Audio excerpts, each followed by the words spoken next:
গাজায় গণহত্যা চালানোর সময় ইসরায়েলের মূলত দুটি ইচ্ছা ছিল। এক, সব সাংবাদিক সরিয়ে দিয়ে মিডিয়া ব্ল্যাকআউটের মাধ্যমে দেদারসে হত্যাযজ্ঞ চালানো, যেখানে বিশ্ব জানবে না আসলে কি ঘটছে। দ্বিতীয় ইচ্ছাটি হচ্ছে গাজায় একের পর এক চালানো হামলায় আহতরা ধুকে ধুকে মরবে, থাকবে না চিকিৎসা দেওয়ার মতো কেউ।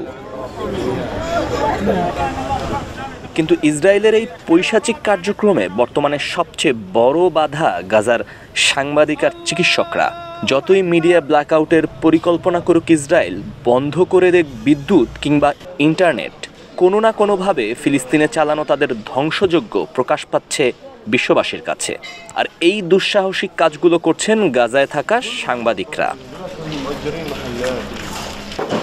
অন্যদিকে প্রতিদিনই বড় অঙ্কের মানুষ আহত হচ্ছে গাজায় চালানো ইসরায়েলের বিমান হামলায়।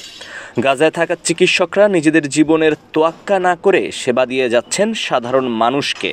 শুধু হাসপাতাল না, অস্থায়ী তাঁবু গেড়ে মানুষকে চিকিৎসা দিচ্ছেন তারা।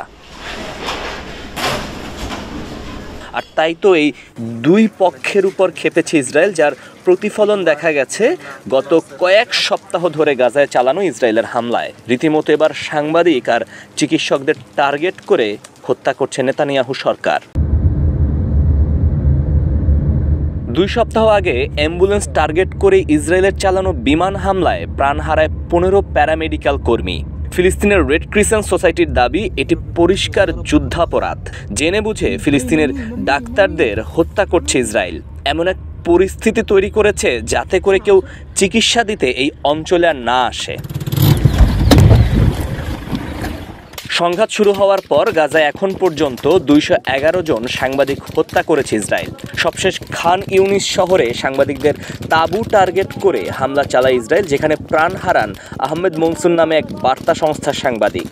একই দিনে আরও 2 জন সাংবাদিককে হত্যা করে আগ্রাসী ইহুদি রাষ্ট্রটি, আহত হন 8 জন সাংবাদিক। সব মিলিয়ে ইসরায়েল এবার যা করছে তা যুদ্ধের ন্যূনতম নৈতিকতার ধার ধারে না, এমনটাই মত সংশ্লিষ্ট সবার।